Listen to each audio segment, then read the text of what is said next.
watching. Subscribe. You wouldn't steal a car.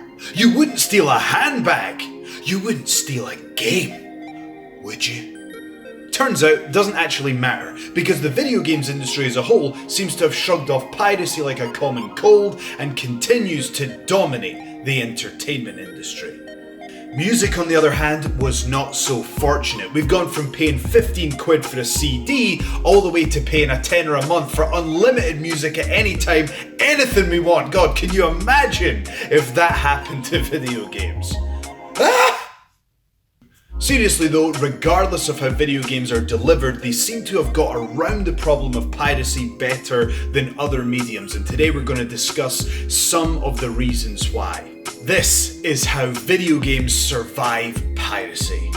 First of all, let's talk about some of the direct anti-piracy measures that developers have actually built into the games. Some of these can be funny, for example in The Sims 4 when they take the blurring effect that's used to distort nudity and in fact use it to distort, well, the entire game, all the way to Batman's Arkham Asylum where Batman just altogether forgets how to use his cape and his grappling hook, which causes him to fall to his death and sometimes even be dragged entirely out of the map area. Then there's some slightly more serious measures, if you will, such as the Serious Sam boss that will only appear if you've got a pirated version of the game, and it's a red scorpion that is completely indestructible, and no matter how many times you try to kill him, he will never, ever, ever go away. There's the unusual but equally effective anti-piracy measure in Grand Theft Auto 4 where your character is, well, basically permanently drunk, so good luck trying to fire with your weapons in that state. And then if you still manage to somehow get yourself to a vehicle, don't worry, because the moment you get in your vehicle it will reduce to 10% of its acceleration speed and will instantly start smoking and not be able to reverse. So, sounds like a battle of laughs with Grand Theft Auto 4 if you didn't happen to buy the game.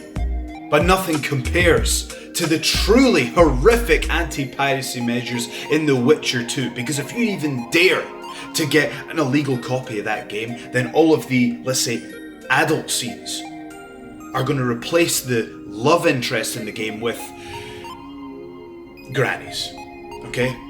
You're going to have to... grannies.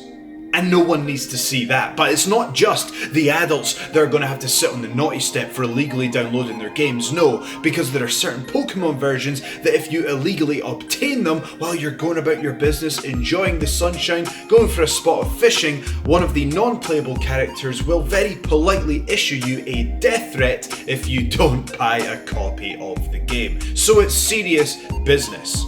Game Developer Tycoon takes a slightly more empathetic approach by putting you in the shoes of the game developers. In this simulation of being a game developer, you create games, and no matter how good your games are, they suffer. They suffer due to internet piracy, and throughout that campaign you have to figure out how you're going to overcome internet piracy. And if you've got a pirated copy, there is no answer. Slowly but surely your company will go down the toilet due to internet piracy. Despite all of the strategies and measures that you put in place, it's something you can never overcome. This led to some users complaining about it online and not even realizing that they were outing themselves as internet pirates. However, as anti-piracy measures have developed, so have the pirates, and they always seem to be a step ahead. So one other method that the developers have used to stay ahead of the pirates is to introduce this internet-only aspect of video gaming, which has become very, very controversial because it creates a situation where you must be online to play the game. You must have that link with the official channels. Now, whilst this will drive down internet piracy, what it also does is annoy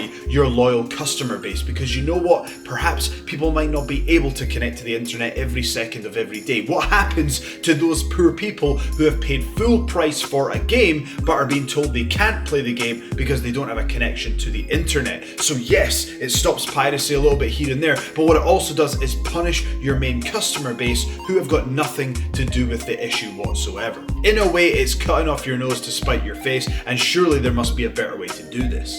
As well as internet only being used as a strategy, we're also seeing an over-reliance on DLCs. That's not just to do with piracy, but it's part of the issue as well. For example, if you decide to jailbreak your Nintendo Switch, sure, you might get access to lots of free games, But if you leave the matrix that is the Nintendo eShop, don't be expecting to get any of the downloadable characters or any DLCs for your favourite games such as Zelda Breath of the Wild or Smash Bros. So yes, you can get the titles for free, but don't be expecting to download Banjo-Kazooie into your Smash Bros game anytime soon. What's interesting about this is how the video games industry has evolved over time. Because when I think back to being a kid, it would never have been acceptable to buy a game and not get the full game. The only example I can think of is the Sonic & Knuckles and Sonic 3 cartridges clicking together, but that was kind of cool when I was a kid. Nowadays, DLCs are just part and parcel of being a gamer. You fully expect to have to pay extra to get the full gaming experience. We've just allowed this to become the norm. Whereas this would be a really alien concept when you think about the music industry, because can you imagine having to, you wait 3 months and you'll finally get to download the third verse of Eminem's new single. What the video games industry has managed to do with DLCs is to keep a constant flow of content and connection that requires you to go through the official channels. And not only is the video game industry more dynamic in the way that content is downloaded and installed when compared to other forms of entertainment, there's also an increased connection through online multiplayer that just cannot be created in single player if you're a dirty pirate. Multiplayer gaming has well and truly moved from the couch to, anywhere that you can get an internet connection. Anywhere you choose to put your PC, console, handheld or mobile, you can get connected to multiplayer. But here is the catch. You're going to need an official copy of the software that's fully updated with all the required DLCs to partake in the action. Something that is very difficult to replicate in less interactive forms of entertainment, such as music, movies, and anything else you can think of. What's interesting though is that one of the reasons that many developers give for getting rid of couch co-op is that the processing power required for modern games would make it impossible to having 2, 4 or more different perspectives on the screen at the same time. The argument is that it would just take too much processing power to achieve. Whatever the reason, it has resulted in a situation that makes it very difficult to pirate these games.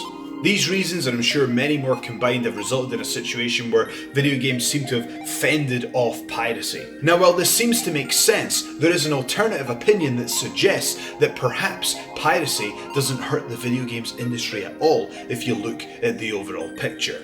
A recent study conducted by the EU with 30,000 gamers found that internet piracy might not only not hurt the video game industry overall, it might actually help it. The study concluded that the increased revenue gained from the additional word of mouth that was generated from piracy would outweigh any of the negatives due to loss of sales as a result of piracy. Now that might be fine to look at the overall picture, but surely if we get into the details, there's going to be situations where piracy is a problem for developers, and it turns out there is, particularly indie developers.